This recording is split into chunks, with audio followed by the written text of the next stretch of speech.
All right, marathon video night. This is my third video. I don't know I don't know how often I'll post these things, but this was a recent pickups, and I think hopefully I'm getting them in the right order here as to when I picked them up. But first one is a CD. Hold on a second.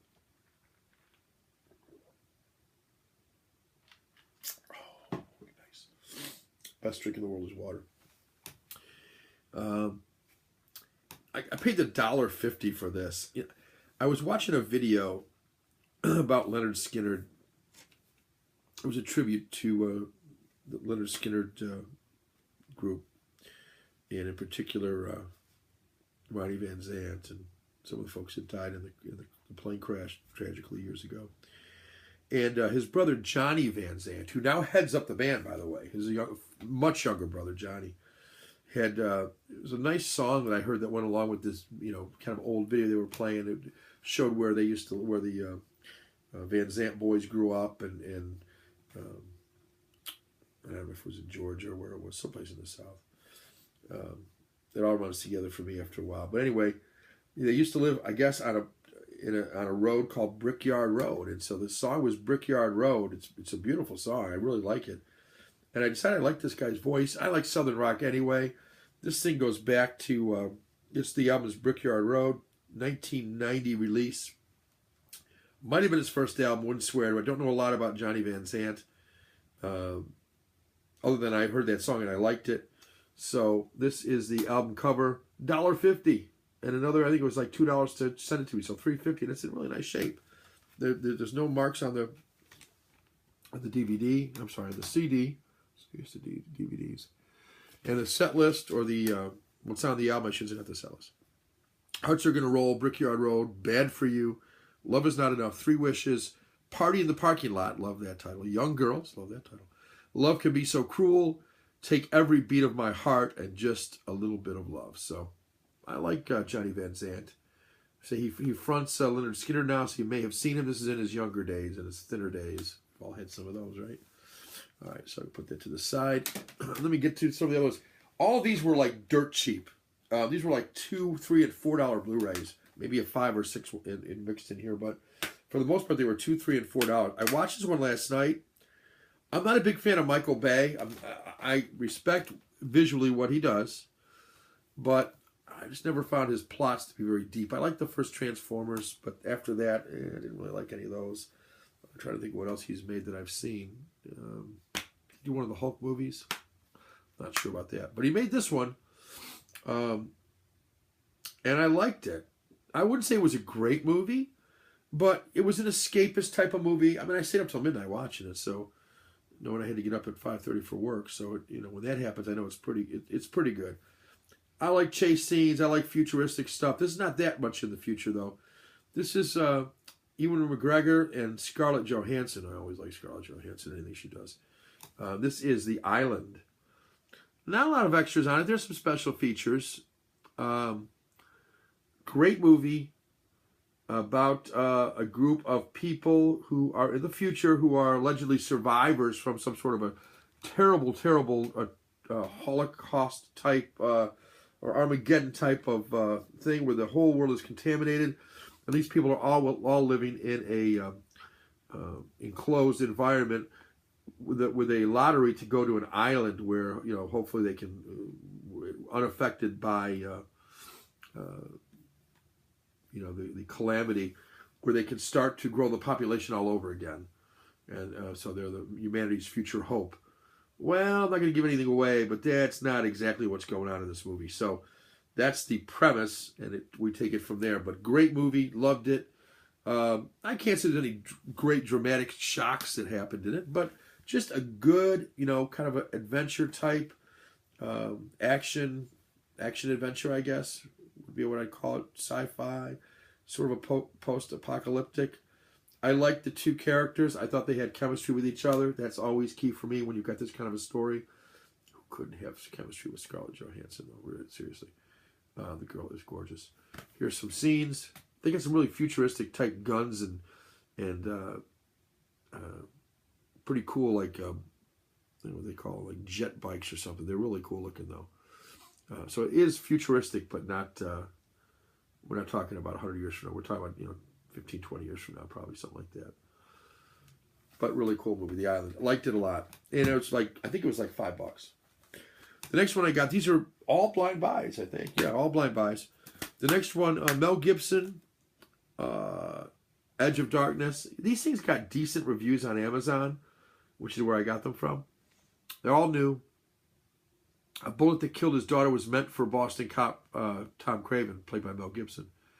At least that's what Craven and police brass think, but that's not what the investigation finds. In fact, the search leads to a shadowy realm where money and political intrigue intersect. Don't they always? Yeah. It's the back. Not a lot of special features on this thing. Additional scenes, that's it. But I think it was like $3 for this, so, I look at it this way. If I watch it, it would have cost me $1 to rent it. If I watch it once and then sell it on eBay for a couple of bucks, I broke even. It's kind of my mentality with some of this stuff. And if I like it, I'll probably hold on to The Island because I'll watch that again. I think I already have this one. I got to check. But it was like $3. Source code. Looks pretty good. Jake Gyllenhaal, Michelle Monaghan, Vera Farmiga. I hope I'm pronouncing all that right. But Roger Ebert, God bless him, said thumbs up to it. I liked Roger. Roger and I usually agreed on most things, so I didn't always agree with Gene Siskel, but I usually agree with Roger. Not always. The next one is, it had a lot of stars in it. It's like a depressing tale. Not a lot of extras on this one either, but again, I think it was $3. It's rated R. It's a family pain, and stars Charlize Theron, who I like. Woody Harrelson, I like. Dennis Hopper, always like him. And a couple other people who I don't really know all that well. But it's called Sleepwalking. Blind buy, yeah, but looks pretty good to me. So that was, again, cheap. This one was also cheap. These all were. This one might have been $3 or $4. Case got a little bent for some reason, but I've got another case I can swap it into. Thanks to JW Universe.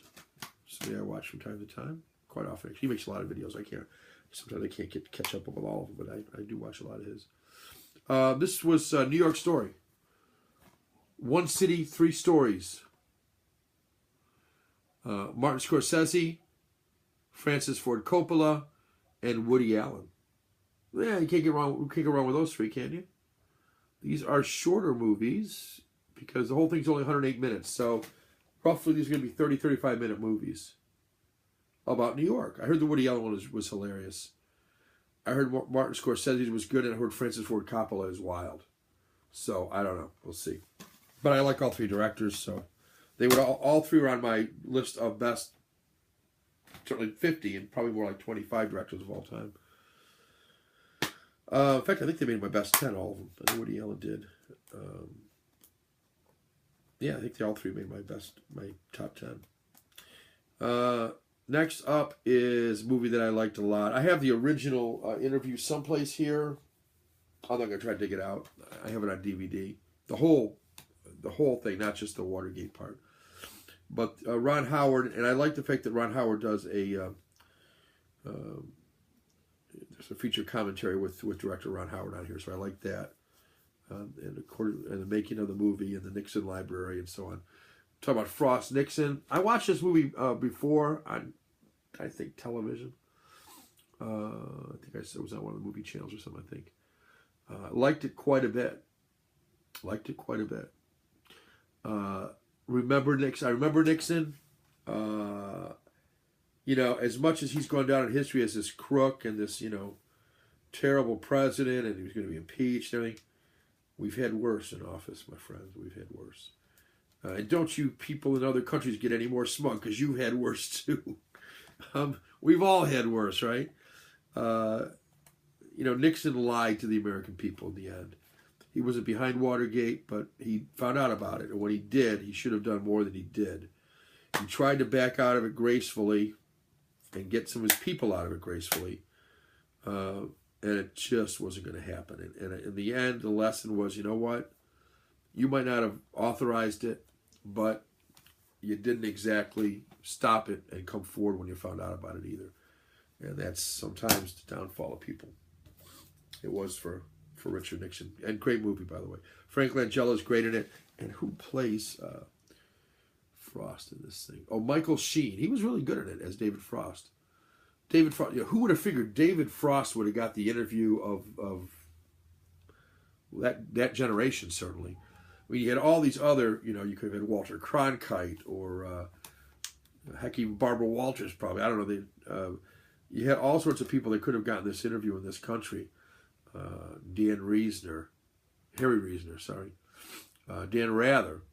All these people were probably floating around back then, if I recall. Walter Cronkite, I think, was. So you had a lot of famous people that could have done the interview in this country.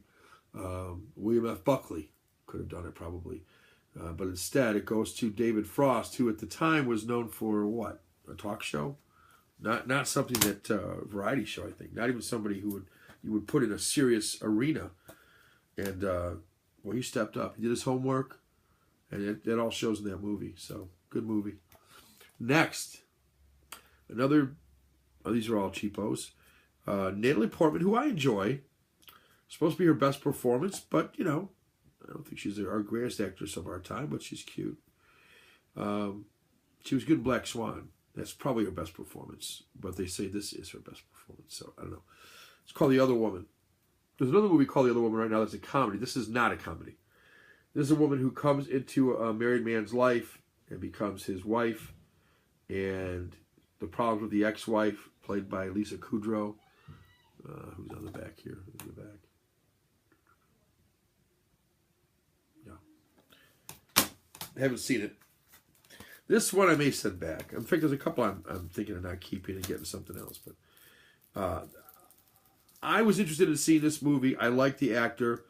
It's inspired by true events. It's got an alternate ending. It was $3, so maybe I'll just keep it. I don't know. It's $3. What's the point?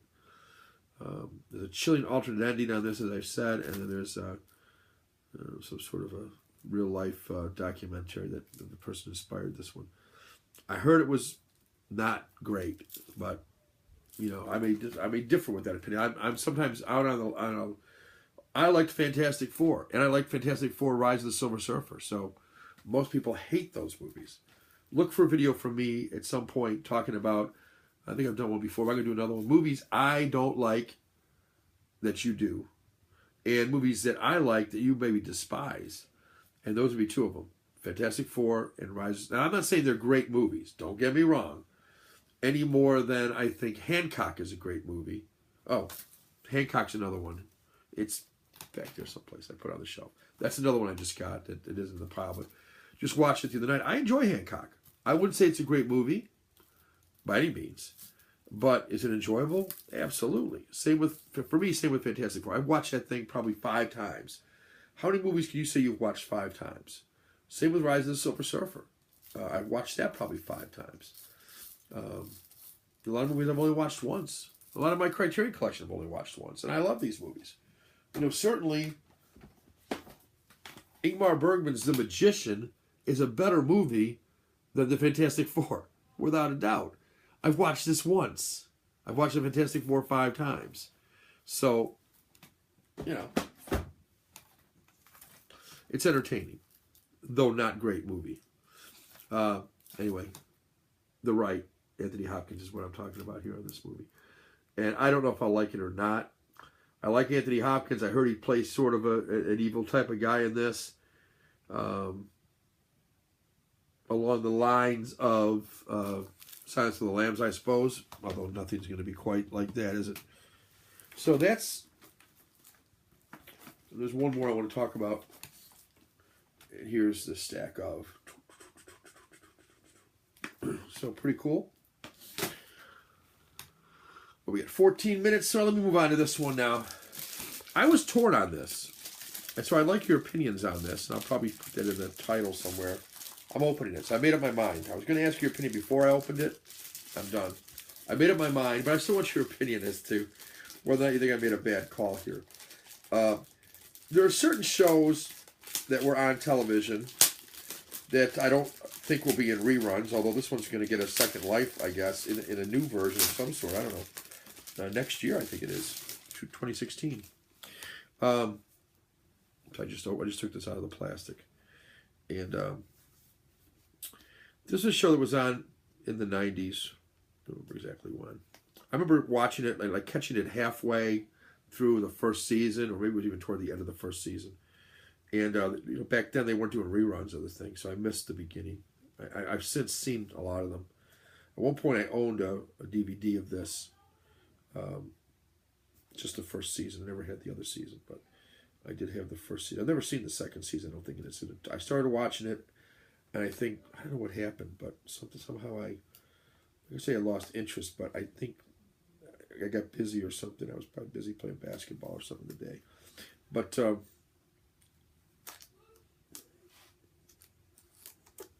okay, very good.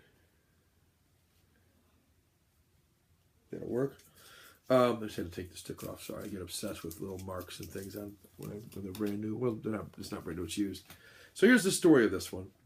This is the definitive gold box edition of Twin Peaks. That's the little mark that was bugging me, by the way, but I get over it. I like the look of this cover. You can argue that it looks cheesy.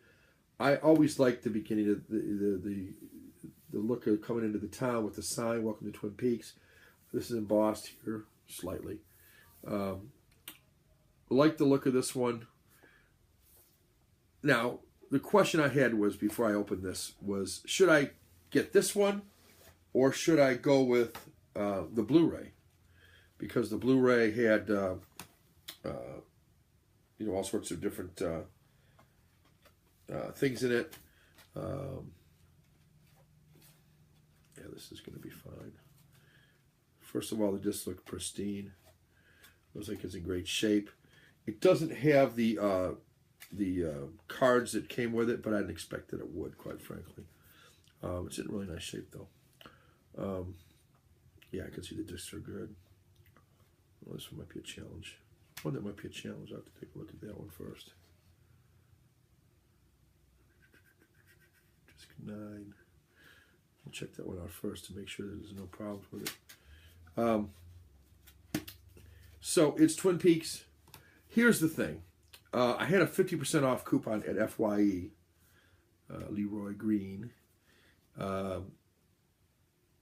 He always comments on my FYE. And so this was listed at $50 used, which I think was a bad price. But it was actually really $40 when they rang it up.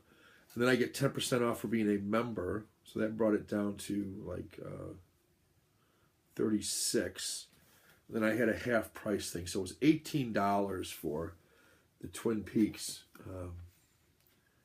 complete definitive, although it's really not so definitive, I guess. But definitive gold box. And I like the look of the discs. Each one looks a little different. They all have this goldish tint, but it's like the factory. You've got something else here. What's that? I should remember what it is, but I don't. I was like, oh, that's the gas station. I might be able to tell, but those are the pumps right down there. 1 and 2 pumps. And you've got the falls. What else we got in here? The cafe. They're all cool, though. Some sort of owl.